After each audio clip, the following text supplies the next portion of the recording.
Hello student, good morning.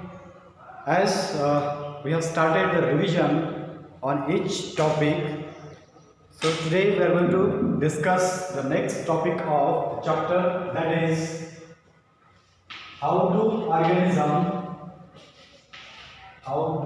organisms reproduce, right? How do organisms reproduce? Before that, we discussed asexual reproduction, right, and vegetative propagation also. In this chapter, the next topic is sexual reproduction, right? Sexual reproduction in flowering plants. In flowering plants. So what happened actually in the flowering plants? Really, if you want to know how the sexual reproduction takes place in the flowering plant, first you should know the structure of flowers.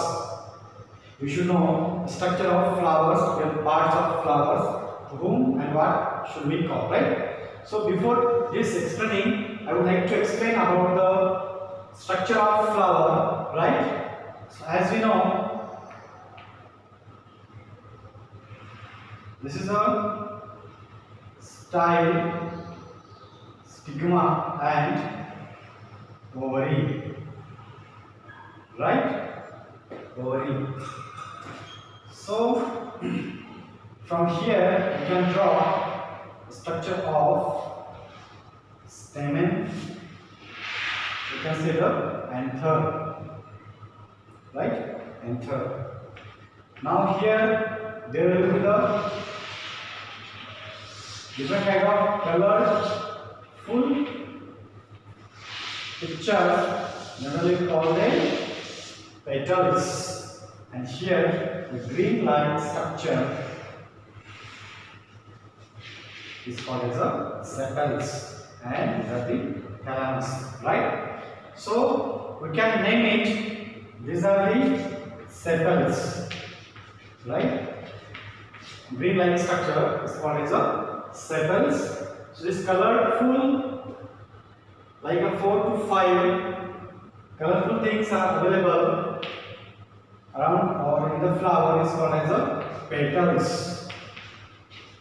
Is called as a petals, right? Now this upper part of this flower is called as a stigma. Stigma, right? And this long tube-like structure is called as a style, right? It's called as a style. Now this part is called as a ovary. Flattened-like structure in the flower is called as a ovary. Now there is a long, not tube-like but thread-like structure. On this thread-like structure there is a ball, you can say, but this is called as a anther. What is it? Anther. And this is a filament, right? Filament. In the ovary there is a embryo sac, ovules, right? As जैसे कि हमको पता है इसमें क्या होता है? This is a embryo sac. Embryo sacs में क्या होता है? There are upper 3 is called as a antipodals. There are 2 bipolar nuclei. These are the bipolar nuclei. And in the center is A, and behind this center again there is a 2 cell is called as a synergids. The दो अलग-अलग cells है, that is called as a synergids, and this is the central one is called as a egg cell, right? Egg cell. This is the thalamus. Thalamus, right? Now this is a typical structure of the flower, right? This is a typical structure of the flower. This is a stigma, Tube-like structure is style, and this is a flattened structure is called as a ovary. If we combine this, this is a female reproductive part, stigma, style, and ovary. If we combine this stigma, style, and ovary, it's called as a pistil. It's called as a pistil.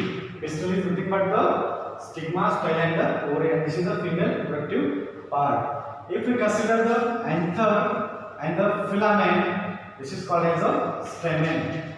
This is a stamen, and this belongs to the male reproductory part, right? This is a sepal, and the colorful is the petals. Sepals and petals, they protect the flower from the other enemies and even from the biotic and abiotic factors, right? As in the ovary there is a presence of embryocyte. In embryocyte there are 8 cells, that is 2 bipolar nuclei, 3 antipodals. This cell cover is the egg cell, and these are the 2 synergids, right?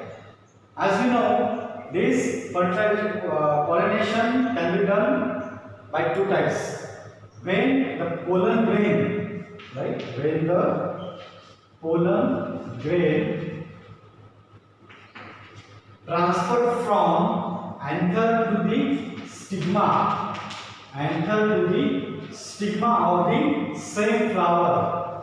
This word is very important. That is, same flower is called as a self-pollination. Is called as a self-pollination, right? For example, if we have the 2 flowers, right? This is a flower, right? These are the anther, filament, stigma, style, and ovary, right? If this the pollen grain of this anther is transferring to the stigma of the same flower, right? Transferring this pollen grain from anther to the stigma of the same flower, and this process is called as a self-pollination. Self-pollination, because they are doing the pollination itself, right? But if the pollen grain, right? If the pollen grain is transferred from anther to the stigma of another flower of same species, right?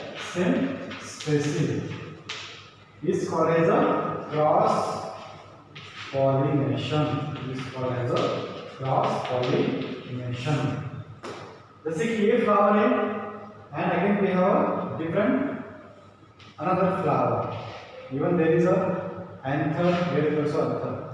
If this anther is transferring on the stigma of the another flower of the another plant or the another flower of the same plant, so this process is called as a cross pollination. Here I have used the same species. Same species means the flower belongs to the same genus, right? For example, hibiscus, Rosa sinensis and hibiscus may be another species. So the flowers belong to the same genus, but they have different species. So this flower is transferring to the stigma of the another flower in the same species or the other flower of the same plant. This process is called as a cross pollination. This process is called as a cross pollination because the pollen grain is transferring from anther to the stigma of the another flower. So that's why this process is called as a cross pollination. And as we know, there are many agents. Responsible to carry out the self and cross pollination. For example, wind, right? Water.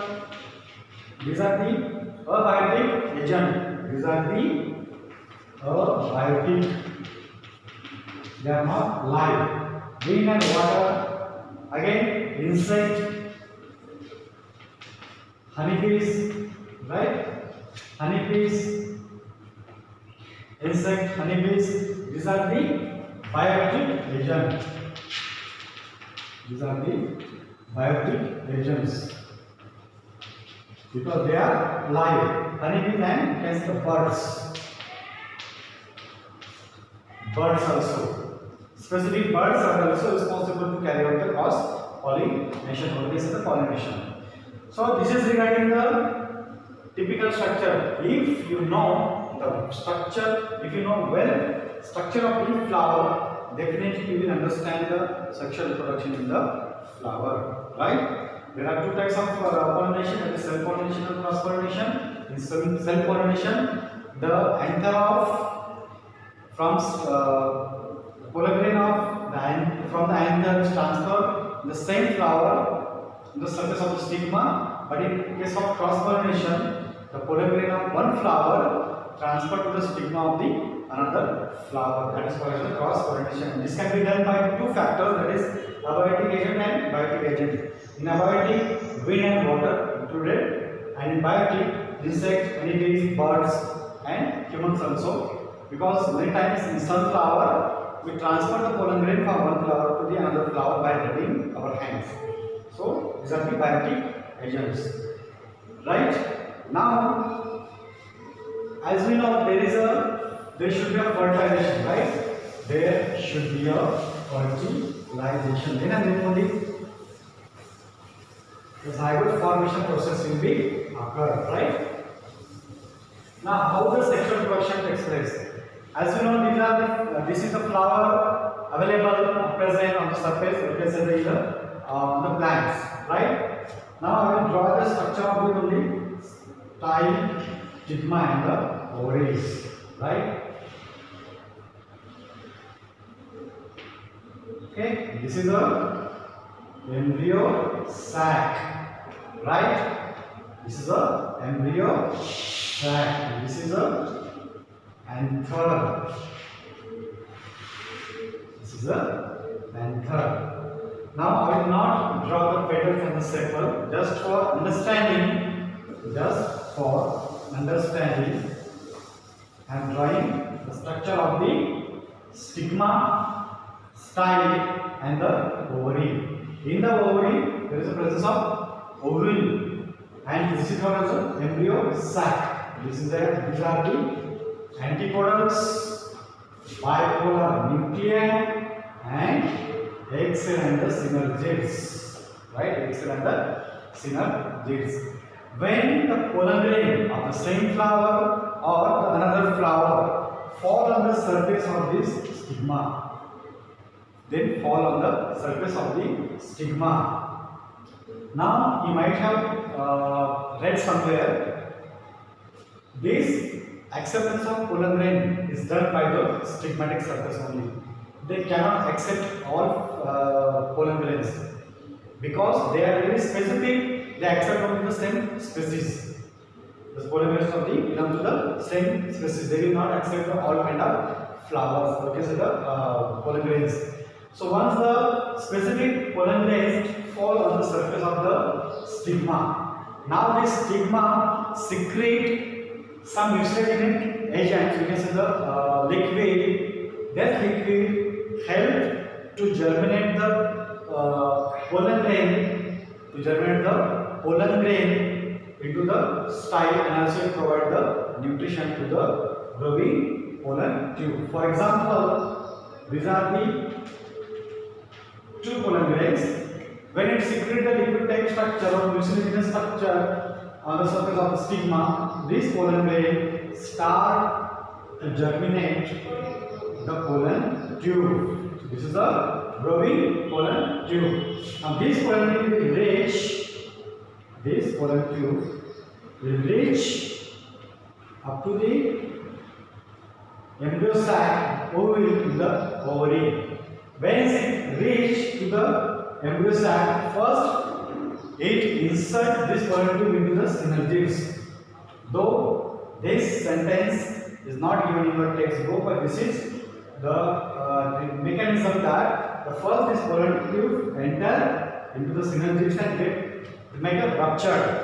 So whatever the content from the synergids it released, that will be utilized to again penetrate and move this pollen tube for the further process.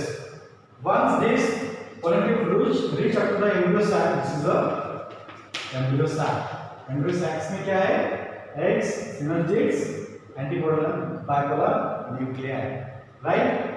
So once it reaches, so it will fertilize with the egg, right? These are the male gamete. From here also they will come here, and they will fertilize with egg. First and second will be fertilized with the bipolar nuclei. Once they get fertilized, so there will be the formation of zygote. What will happen? There will be the development of the zygote. Once this zygote forms, it goes under the division. It goes under the division, modify it and develop into the seeds. And develop into the seeds, right? Develop into the seeds. So, how the sexual reproduction occurs or takes place in the flower? So, this is a procedure. This is a real procedure behind the pollination.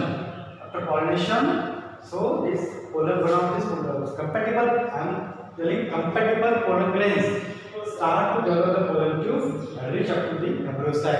And then it fertilizes with the egg cell and bipolar nuclei, and it go and develops the zygote. Once it develops the zygote, it goes under the division and develops the seeds according to the plants. If it is a monocot, then monocot, and if it is a dicot plant, then it will develop the dicot seeds. These seeds further can be utilized for the growing purpose and for the development of the new plants. So this is a plumule from where shoot develops, and this is the radicals from where root is developed. So the next, for the next generation, there is a development of the seed through the sexual reproduction in plant. So this is regarding the sexual reproduction in flowering plant. First, you must know the structure of embryo sac, as I have shown here, okay, and the typical structure of the flower, to whom we can call as a pistil, the three combining part, stigma, style and ovary is called as a pistil, and stamen, that is anther and the filament, is called as a stamen. This is a male reproductive part and this is a female reproductive part. So what is the function of the sepals and the petals? As I said, this is protect these parts or protect flower from the other enemies. Once this process completed, formation of zygote and development of seeds, the sepals and petals, and even the anthers side are fall down from the flower naturally, and then there will be the formation of seeds and further process. Right? So this is regarding the sexual reproduction in the flowering plants. So next time we will see the next topic of the chapter, that is how the organism reproduce. Thank you.